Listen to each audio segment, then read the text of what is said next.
No. All right. Now, gentleman says no more councillors.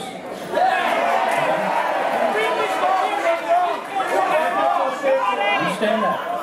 Understand that. Let's look at the other side of the coin. These people are only now standing up with a t-shirt on, so we have not heard a word in 6 months from these councillors. Put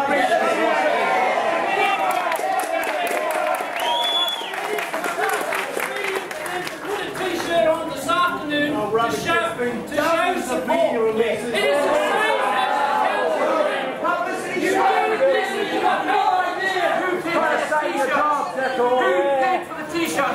Crocodile tears. Crocodile tears. Okay.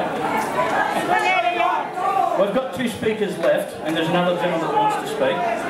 But I think we need to hear from this gentleman and the following speaker before we ask Ron Clark some questions.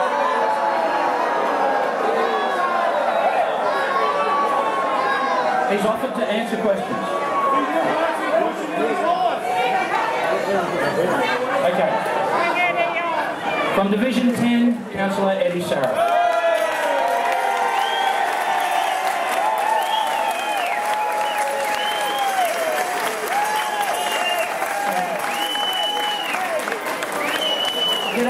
G'day everyone. I'll come to you in a moment about my view about how you would disconnect Allconnex, but at this point in time, let's just disconnect some of the untruth that we've had over a long period of time. But I'd like to say, first of all, I haven't seen a crowd as large as this and as noisy as this for as long as I've been in council, but I have no doubt that your message is going to filter through these walls into the council chambers. It will filter through to every council in South East Queensland, including Redland and Logan, and it will make its way all the way to George Street. My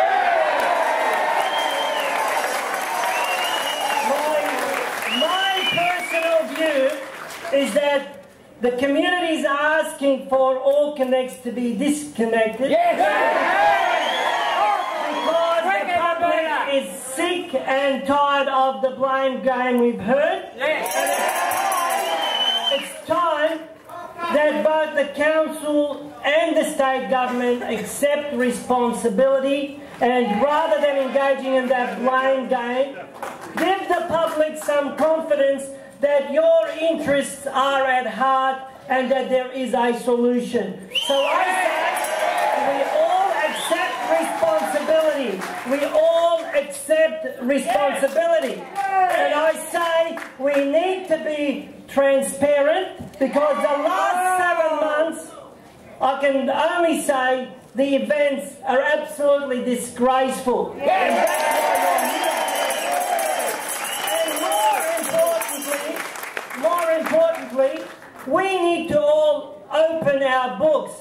John Sherry from the Council of Mayors, it's great to have you here, mate, but can you tell the other mayors around South East Queensland to stop reading from that same script and open your books? Because the public is entitled to know, they're entitled to know not only what the council will be returning from its shareholding in that new entity this year, but the next 5 years and the next 10 years. And the public is entitled to know what we will do with that money. And what is relevant is that the public has already paid for that infrastructure and asset. What is more relevant is our future returns are likely to double, and then when the council, and I see signs over here saying that if the water, that most essential service, is about to be the big business, and that if it's heading towards privatisation, then tell the public that is the big game plan, and that's why you want to hide all those big profits into the future.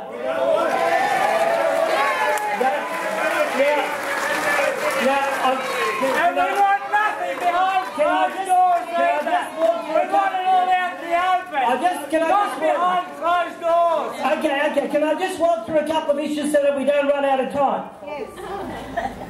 One of the things that hasn't been spoken about is that the Gold Coast City Council has received $780 million in compensation for the Hinds Dam, for our small share in the desalination plant, and for those treatment plants. That is $780 million, and these funds have wiped out our entire loans. And what needs to be highlighted, when we go out and say to the public, the reason your bills have gone up is because the state charges have gone up, we need to be at the very least transparent in saying, we asked for the desal plan, it was our pet project, and the $1.2 billion is contributing towards those charges. We need to be clear in telling the community that the $400 million raising of the Hinds Dam, which I'm happy to take some responsibility for, is a project that is going to give us double the water capacity and huge flood mitigation, and that has contributed to the prices going up. And what we shouldn't be doing is ignoring that the bill that you've received, 3/4 of that bill is charges that are Allconnex charges that contribute to that bottom line that we are getting as a 62.5% shareholder. And that story has to be told. We can't just blame one side of one level of government when we're at the other end, at the receiving end of those huge profits.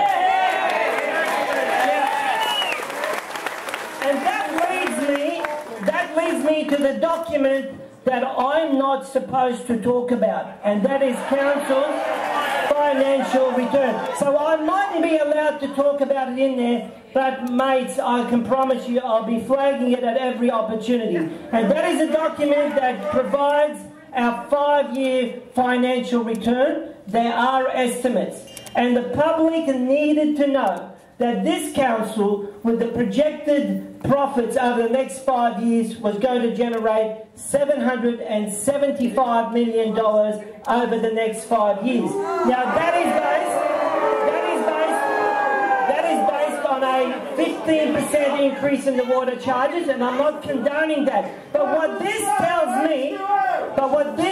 me is that there is room to insist that we ask for those prices to be reduced if the ratepayers want to get a better outcome. And you know what it also tells me? It tells me that we also have the capacity to offer you a rebate and maintain it into the future. And if any elected representative wants to tell you we can't afford it, well then you tell them trim your Taj Mahal, the $200 million project.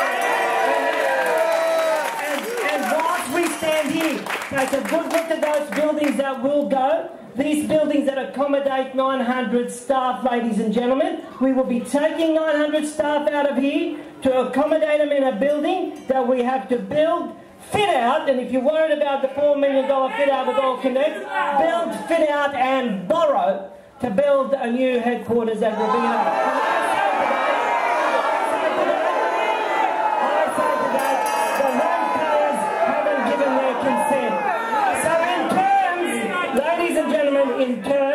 please hear me out, in terms of the way forward and the community's aspiration to disconnect Allconnex.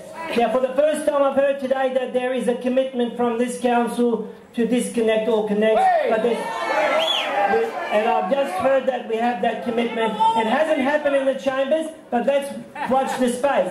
But I would suggest to you that the ones that will deliver that outcome isn't a whole lot of councillors who at the moment responding to the public anger. It will be a state government or an opposition. And Ray Stevens, you're here, and Alex Douglas, you're here. Tell the public what is the LNP's position on dismantling these water authorities, because the public should not be driven down the garden path if there is no opportunity for either the government or the opposition to do it. Then we are misleading our community. But I say to you, ladies and gentlemen, keep the rage, and the bottom line is people power wins.